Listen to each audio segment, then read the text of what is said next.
নমস্কার শ্রোতা বন্ধুরা, এসো গল্প শোনাই চ্যানেলে আপনাদের সবাইকে স্বাগত জানাই। আজ আপনারা শুনবেন হিমাদ্রি কিশোর দাশগুপ্ত রচিত অলৌকিক উপন্যাস জলঙ্গির অন্ধকারের পঞ্চম পর্ব। আজকের পর্ব শুরু করার আগে আপনাদের মনে করিয়ে দিই যে আগের পর্বে আমরা কি শুনেছিলাম। আগের পর্বে আমরা শুনলাম গভীর রাতে মল্লার তমসাময় ও আশ্রমের অনাথ বাচ্চাদের নদীর চরের দিকে হেঁটে যেতে দেখে এবং তাদের অনুসরণ করতে করতে সেও পৌঁছে যায় নদীর চরের শ্মশানে। সেখানে পৌঁছে সে কাউকে দেখতে না পেলেও কিছু অদ্ভুত শব্দ শুনতে পায়। একাকী শ্মশানভূমিতে নিজেকে আবিষ্কার করে সে হঠাৎ বেশ ভীত হয়ে পড়ে এবং আশ্রমে ফেরার পথ ধরে।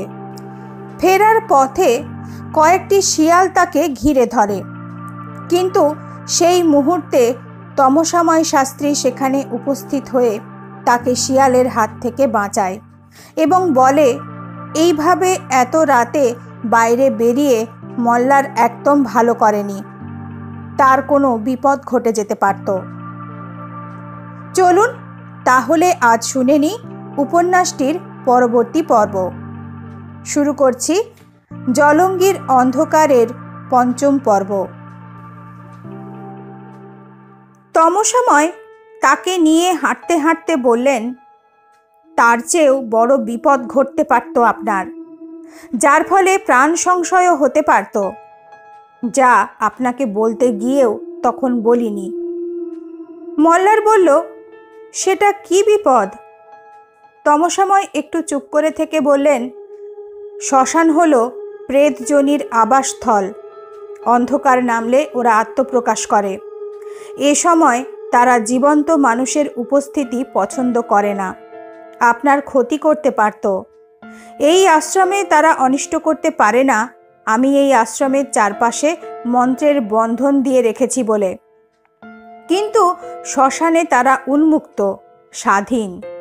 খেপে গেলে যে কোনো মানুষকে হত্যাও করতে পারে। মল্লার এসব ব্যাপার বিশ্বাস না করলেও এ নিয়ে তমসাময়কে আর কোনো প্রশ্ন করল না, কারণ তার মনে হলো তমসাময় তার বিশ্বাস থেকেই কথাগুলো বললেন, আর অপরের বিশ্বাসে আঘাত করা উচিত নয়। তমসাময়ও আর এ প্রসঙ্গে কোনো কথা বললেন না। মাঝরাতে তিনি মল্লারকে তার ঘরের সামনে পৌঁছে দিয়ে নিজের ঘরের দিকে পা বাড়ালেন। ঘরে ঢুকে মল্লার দেখল সোহম বেহুশ হয়ে কম্বল মুড়ি দিয়ে ঘুমোচ্ছে। তার অন্তর্ধানের কথা টের পায়নি সোহম। নে, আর কত ঘুমাবি, এবার উঠে পড়। সোহমের ধাক্কাতে ঘুম ভেঙে বিছানায় উঠে বসল মল্লার। খোলা দরজা দিয়ে বাইরের ঝলমলে রোদ দেখা যাচ্ছে। চূর্ণী আর সোহমের পোশাকের দিকে তাকিয়ে সে বুঝতে পারল ওরা ঘরের বাইরে বেরোবার জন্য ইতিমধ্যে তৈরি হয়ে গেছে। চূর্ণী বলল, বুনো কখন চা দিয়ে গেছে, তা এখন ঠান্ডা জল হয়ে গেল। মল্লার হাতঘড়ির দিকে তাকিয়ে দেখল প্রায় 9:30 বাজে। তা দেখে বেশ লজ্জা লাগলো তার। আসলে গত রাত্রে শ্মশান থেকে ঘরে ফেরার পর সেই অভিজ্ঞতার রেশ থেকে মুক্ত হয়ে ঘুম আসতে তার আরও অনেকক্ষণ লেগেছিল, তাই তার উঠতে এত দেরি হলো। মল্লারের প্রথমে মনে হলো গত রাতের অভিজ্ঞতার কথা জানাই দুজনকে, কিন্তু তারপরেই মল্লার ভাবল কথাটা জানার পর তার এই হঠকারিতার জন্য নিশ্চয়ই তাকে সকালে বন্ধুদের থেকে গালাগালি খেতে হবে। সকালে উঠে কারই বা তিরস্কার শুনতে ভালো লাগে। তাই সে সম্ভাবনা এড়াবার জন্য মল্লার ভাবল পরে যে কোনো সময় কথাটা বলবে তাদের। বিছানা ছেড়ে উঠে চটপট তৈরি হয়ে নিল মল্লার। তারপর ঠান্ডা চা আর কেক বিস্কুট দিয়ে টিফিন সেরে চূর্ণী আর সোহমের সঙ্গে ঘর ছেড়ে আশ্রমের মাঠে নেমে এলো। চারপাশে কোথাও কুয়াশার লেশমাত্র নেই। সূর্যালোকে ঝলমল করছে চারদিক। তমসাময়কে দেখতে পেল না।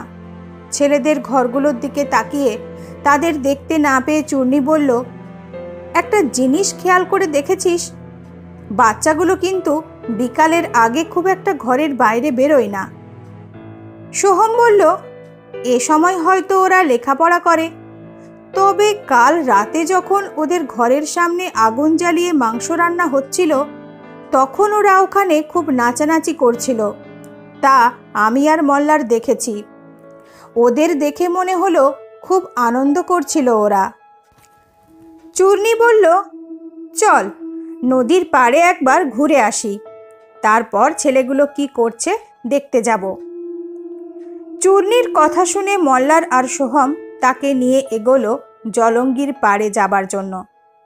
সোহম হাঁটতে হাঁটতে বলল, আজ ভোরের আলো ফোটার সঙ্গে সঙ্গেই একটা শব্দে ঘুম ভেঙে গিয়েছিল আমার। কারা যেন জোর গলায় হরিধ্বনি দিতে দিতে শ্মশানে মরা পোড়াতে যাচ্ছিল। সেই শব্দ ঘরে শুয়েও আমার কানে এসেছিল। তোরা টের পেয়েছিস? ভোরের দিকে গাঢ় ঘুমে আচ্ছন্ন ছিল মল্লার, তার সে শব্দ টের পাওয়ার কথা নয়। চূর্ণী বলল, না পাইনি, আর না পেয়ে ভালোই হয়েছে। সব বাহকদের হরিবোল শব্দ পাখির ডাকের মতো নয় যে তা শুনে ঘুম ভাঙতে হবে। নিজেদের মধ্যে কথা বলতে বলতে কিছুক্ষণের মধ্যেই বেড়ার ঝাঁপ টেনে তারা আশ্রমের বাইরে বেরিয়ে পড়ল। আর এরপরই দেখতে পেল শ্মশানের দিক থেকে একদল লোক আসছে। তাদের মধ্যে ভেজা শরীরে কাছা পড়া লোকও আছে। তাদের দেখেই বোঝা যাচ্ছে সব দাহ করে ফিরছে। সম্ভবত ভোরবেলা এই লোকগুলোর দেওয়া হরিধ্বনি শুনেই ঘুম ভেঙে গিয়েছিল সোহমের। লোকগুলো মল্লারদের সামনে দিয়ে যাওয়ার সময় বেশ একটু কৌতূহলী দৃষ্টিতে তাকালো তাদের দিকে। মল্লারের কানে গেল। একজন লোক অপর একজনকে বলল, মরার আশ্রমে লোকজনও আসে দেখছি। ওরা চলে যাওয়ার পর মল্লাররা গিয়ে দাঁড়ালো নদীর পাড়ে। পানকৌড়ির দল উড়ে বেড়াচ্ছে জলের ওপর। জলের দিকে তাকিয়ে আজ জলের স্রোত একটু বেশি মনে হলো তাদের। জলঙ্গির কালো জলে কচুরিপানাগুলো যেন একটু দ্রুত গতিতেই ভেসে যাচ্ছে। নদীর দুপাশে বেশ অনেকটা দূর পর্যন্ত দেখা যাচ্ছে সূর্যালোকে। শ্মশানের দিকে যাবার পথটাও দেখা যাচ্ছে। সেদিকে তাকিয়ে মল্লারের গত রাতের কথা মনে পড়ল। দিনের আলোতে দেখা এই পথটায় গত রাতে কেমন অদৃশ্য হয়ে গিয়েছিল কুয়াশার আড়ালে। 3 হাত দূরের জিনিস পর্যন্ত দেখা যাচ্ছিল না। চারপাশের এই দেখা জায়গায় কেমন অজানা অপার্থিব হয়ে উপস্থিত হয়েছিল মল্লারের সামনে। নদীর পাড়ে শীতের মিঠে রোদে দাঁড়িয়ে গল্প শুরু করলো ওরা। কিছুক্ষণ পর দেখতে পেল বুনো আসছে শ্মশানের দিক থেকে। সে মল্লারদের কাছাকাছি আসার পর খেয়াল করলো বুনোর হাতে ধরা আছে সরা চাপা দেওয়া একটা মাটির ছোট হাঁড়ি। সোহম তাকে জিজ্ঞেস করলো, তুমি কোথায় গিয়েছিলে? বুনো হেসে বলল, মাছ ধরার চার আনতে, দুপুরে মাছ ধরব। একথা বলে সে আশ্রমের ভিতর ঢুকে গেল। সে চলে যাবার পর আরও কিছুক্ষণ নদীর পাড়ে দাঁড়িয়ে গল্প করে তারাও আশ্রমে ফিরে গেল বাচ্চা ছেলেগুলোর সঙ্গে সাক্ষাৎ করার জন্য। ছেলেদের থাকার জায়গা সেই ব্যারাকের মতো বাড়িটার দাওয়াতে উঠে পড়ল, কিন্তু ছেলেগুলোর কোনো গলার শব্দ তাদের কানে এলো না। গতকাল ছেলেগুলো সামনের যে ঘরটাতে ছিল সেই ঘরে উকি দিল মল্লাররা। সে ঘরে কেউ নেই। বাড়িটাতে আরও বেশ কয়েকটা ঘর আছে। মল্লাররা দেখল সে ঘরগুলোর দরজা ভেতর থেকে বন্ধ। কাউকে দেখতে না পেয়ে সোহম হাঁক দিল, কেউ আছো? চূর্ণী বলে উঠল, সঞ্জীবন, নবজীবন, তোমরা কেউ আছো? বার কয়েক হাঁক দেবার পর একটা দরজার ঝাঁপ খুলে দাঁড়ালো সঞ্জীবন।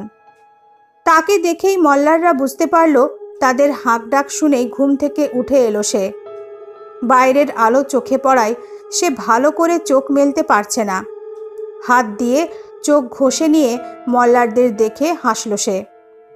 এরপর আরও দুটো ঘরের দরজা খুলে গেল। দরজা খুলে দাঁড়ালো আরও কয়েকটা বাচ্চা।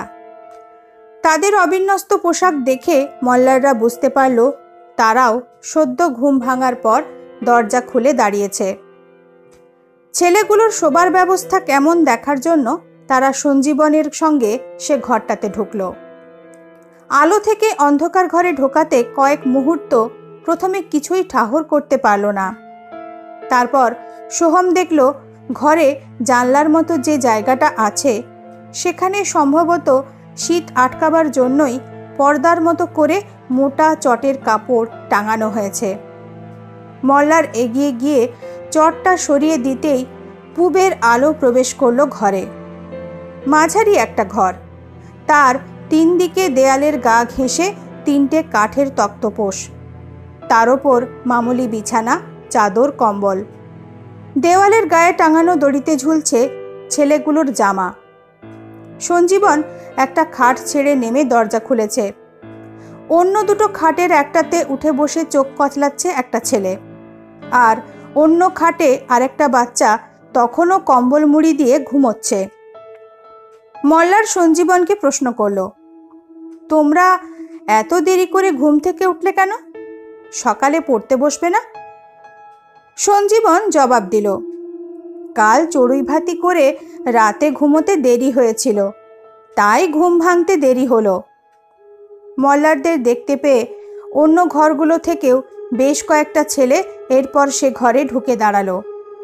সবাই ঘুম থেকে উঠে এসেছে, কেউ চোখ কচলাচ্ছে বা কেউ হাই তুলছে। চূর্ণী প্রশ্ন করল, কাল মাংস কেমন খেলে তোমরা? পেট ভরে খেয়েছো তো? এবার ছেলেগুলোর মুখে হাসি ফুটে উঠল। একসঙ্গে বেশ কয়েকজন ছেলে বলে উঠল, হ্যাঁ খেয়েছি, পেট ভরে খেয়েছি। মল্লার বলল, এই যে তোমরা বেড়ার ঘরের মধ্যে এত কষ্ট করে থাকো, ভালো পোশাক পরতে পারো না, ইচ্ছা হলে মাংস খেতে পারো না, কিন্তু কেউ যদি বলে যে তোমাদের ভালো ঘরে থাকতে দেবে, ভালো জামা পরতে দেবে, তাহলে তার সঙ্গে এখান থেকে যাবে তোমরা? কয়েক মুহূর্তের জন্য ঘরের ভিতর নিস্তব্ধতা নেমে এলো। তারপর নবজীবন নামের ছেলেটা প্রথমে বলল, জীবন বাবা আমাদের সঙ্গে গেলে যাব, নইলে যাব না। অন্য ঘর থেকে নবজীবনও হাজির হয়েছে এই ঘরে। মল্লার এবার তাকালো অন্য ছেলেগুলোর মুখের দিকে। সঞ্জীবন এরপর বেশ দৃঢ়ভাবে বলল, জীবন বাবাকে ছেড়ে আমরা কোথাও যাব না। সোহম হেসে প্রশ্ন করল, কেন যাবে না? উজ্জীবন সঙ্গে সঙ্গে বলল, জীবন বাবা আমাদের নতুন জীবন দিয়েছেন, তিনি আমাদের খুব ভালোবাসেন তাই। উপস্থিত অন্য ছেলেগুলো বলল, আমরা জীবন বাবাকেও খুব ভালোবাসি। কিন্তু এরপরই মল্লারের মনে হলো ছেলেগুলোর মুখের হাসি মুছে গিয়ে তাদের মুখমণ্ডলে কেমন যেন শঙ্কার ভাব ফুটে উঠতে শুরু করেছে।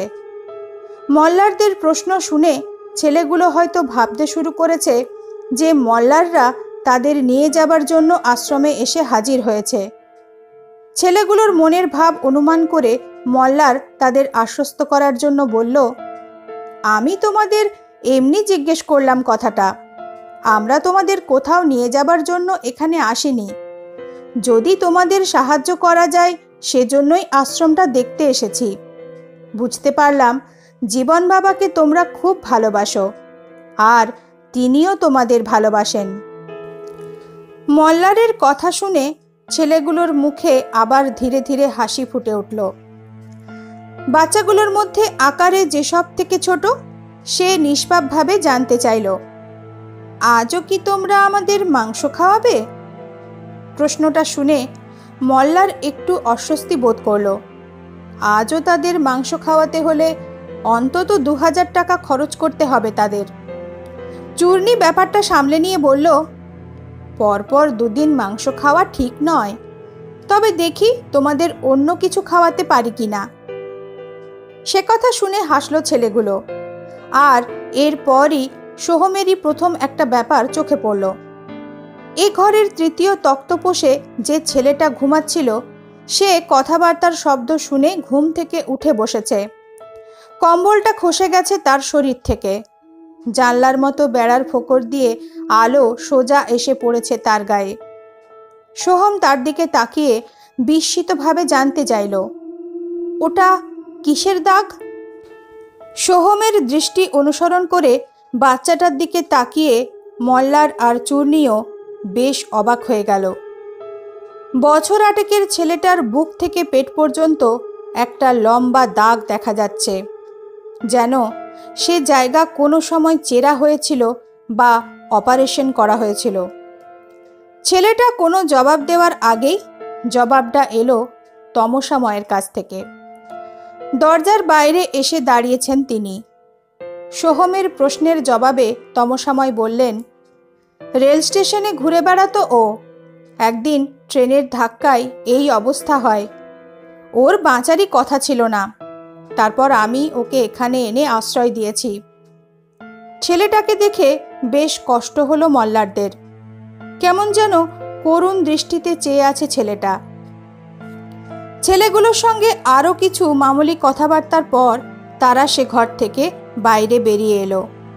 দাওয়া থেকে একসঙ্গে নামার পর তমসাময় বললেন, আমার ঘর থেকে দেখলাম আপনারা এদিকে আসছেন, তাই আমিও চলে এলাম। কাল ওরা খুব আনন্দ করে মাংস খেয়েছে। ছেলেগুলোর সঙ্গে কথা বলে আর কি বুঝলেন? সোহম হেসে বলল, বুঝলাম আপনাকে ওরা খুব ভালোবাসে, আর আপনিও ওদের ভালোবাসেন। তমসাময় মুখে হাসি ফুটিয়ে বললেন, আমি যথাসম্ভব চেষ্টা করি ওদের ভালো রাখার জন্য। আরও অনেক কিছু করার স্বাদ আছে, কিন্তু সাধ্য নেই। তবে শিশুরা সরল নিষ্পাপ হয়। ওরা বোঝে যে আমি ওদের ভালো রাখার আপ্রাণ চেষ্টা করি। হাঁটতে হাঁটতে চূর্ণী তার পার্স থেকে একটা 200 টাকার নোট বার করে সেটা তমসাময়ের দিকে বাড়িয়ে দিয়ে বলল, এটা ছেলেদের জন্য দিলাম। সম্ভব হলে আজ ওদের একটু মিষ্টি কিনে দেবার ব্যবস্থা করবেন। তমসাময় টাকাটা হাতে নিয়ে বললেন, ধন্যবাদ, দেখছি ব্যবস্থা করা যায় কি না। তমসাময় এরপর কিছু একটা বলতে যাচ্ছিলেন, কিন্তু ঠিক সেই সময় আশ্রমের প্রবেশপথের বাইরে বেশ কয়েকবার গাড়ির হর্নের শব্দ শোনা গেল, যেন কেউ দরজা খোলার জন্য হর্ন বাজাচ্ছে। শব্দটা শুনে মৃদু বিস্মিতভাবে তমসাময় বললেন, গাড়ি নিয়ে কে এলো? কারো তো আসার কথা নয়। আবারও বাজতে শুরু করলো গাড়ির হর্ন।